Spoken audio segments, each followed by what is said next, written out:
Ma'am, so si Dilima talaga, ini-extort kayo ni Dilima dun sa kaso nyo na illegal detention? Tama. Isa po siya. Isa sa mga nag-extort. Sino pa ma'am yung sinasabi nyo na pwedeng nag-extort sa inyo?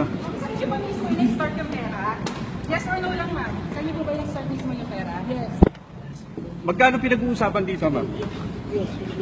Sa CCTV footage, tanging si Janet Napoles lang ang makikita habang naghihintay sa labas ng tanggapan ni nooy NBI Director Donatus Rojas. Pero may kasama pa raw na iba si Napoles noong hapong yun.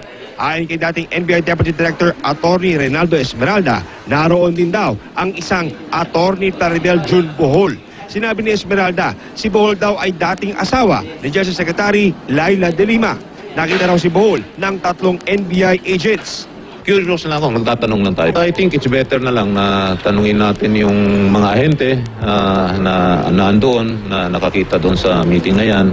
Nagtataka si Esmeralda kung bakit may talon ang kuha ng CCTV. Habang nakupo kasi si Napoles sa sofa, biglang nawala ang CCTV video. Bumalik lang ang video pagkatapos ng 30 minuto, pero wala na si Napoles. As to whether money change hands in between, during or thereafter, ay wala tayong personal knowledge doon. May discrepancy rin umano maging sa date stamp ng CCTV video. September 10, 2013 ang date stamp sa video. Pero ayon kay Esmeralda, ang video ay kuha raw noong May 23, 2013. Si Esmeralda naalis sa pwesto sa utos ni De Lima. Sa hinalang, tinulungan nito noon si Napoles para makaiwas sa pagkakaaresto. Hininga namin ng reaksyon si De Lima tungkol sa paggawit ni Esmeralda sa kanyang dating asawa kay Napoles. I don't want to comment on that muna because alam niyo naman merong ad hoc committee.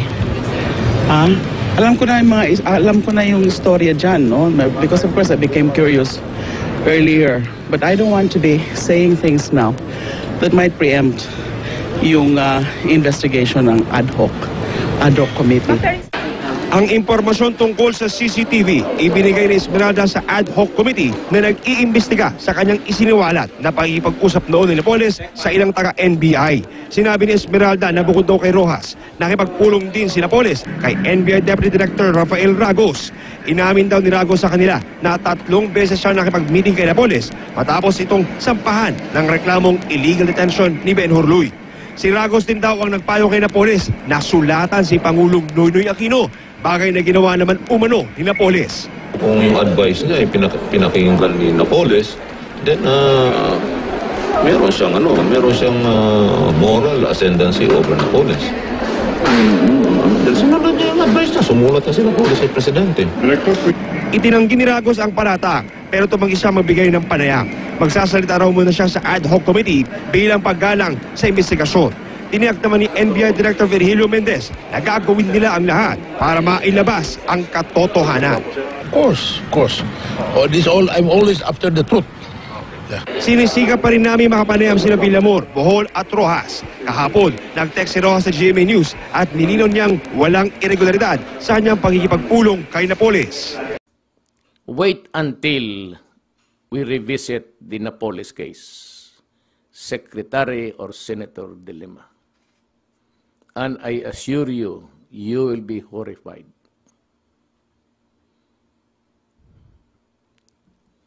Wait until that probe goes along, even in your own committee. Because I will start to mention the names of those you ought to subpoena and to appear there to testify. Allow me to ask you 7 questions, and I would get the truth from your mouth. I am not saying I'm the best, but the 10 years as a prosecutor was a learning process of arriving at truths. Now, the second round would be, I would be mentioning again the names of the police and most of the senior officials of the police, PNP, and some judges. But in between, far and wide in this controversy, I will now raise again the Napoles issue. There are a lot of billions and billions of pesos lost, You've been able just only to put several lawmakers there inside, but only because the charge is, the accusation is non-bailable. Otherwise, whether to tell, you have to reckon on telling whether they'd be eventually put in prison with finality or acquitted. In the meantime, just there in prison, and that is not enough vindication for the Filipino people. Let us revisit the Napoles case. I have some revealing things to tell you about it. You just wait. But I will, if that is the only thing that I'll have to do until the end of my term, I will do it. But I shall have done a singular task of giving you the truth about our government. Wait until we revisit the Napoles case, Secretary or Senator dilemma. And I assure you, you will be horrified.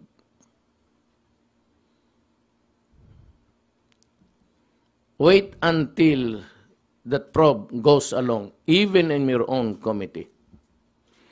Because I will start to mention the names of those you ought to subpoena and to appear there to testify. Allow me to ask you 7 questions, and I would get the truth from your mouth. I am not saying I'm the best, but the 10 years as a prosecutor was a learning process of arriving at truths. Now, the second round would be, I would be mentioning again the names of the police and most of the senior officials of the police, PNP, and some judges. But in between, far and wide in this controversy, I will now raise again the Napoles issue. There are a lot of billions and billions of pesos lost. You've been able just only to put several lawmakers there inside, but only because the charge is, the accusation is non-bailable. Otherwise, whether to tell, you have to reckon on telling whether they'd be eventually put in prison with finality or acquitted.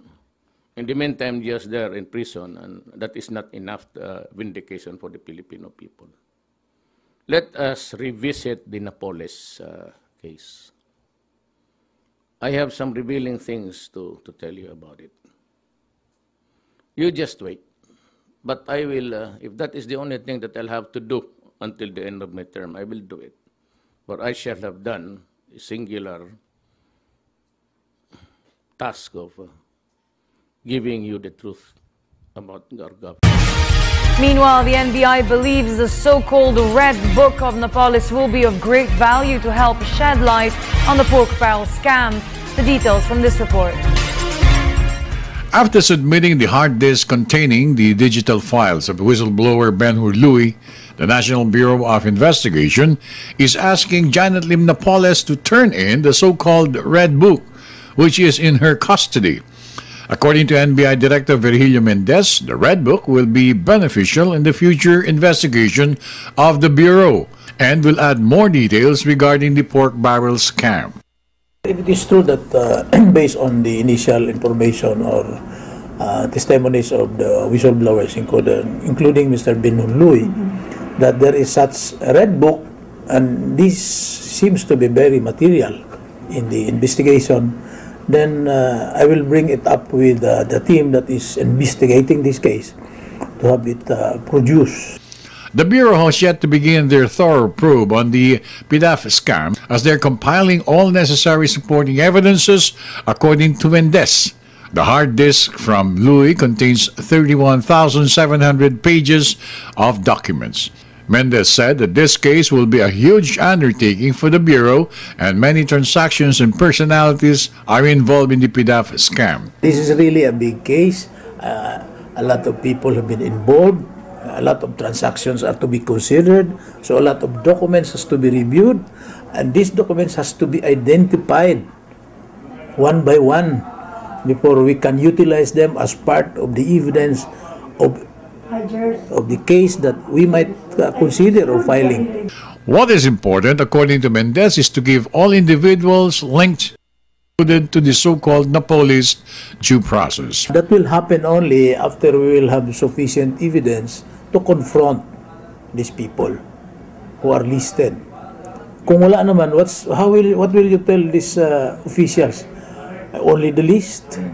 Then you should gather first documents to support your position before you will call and confront them with what you have.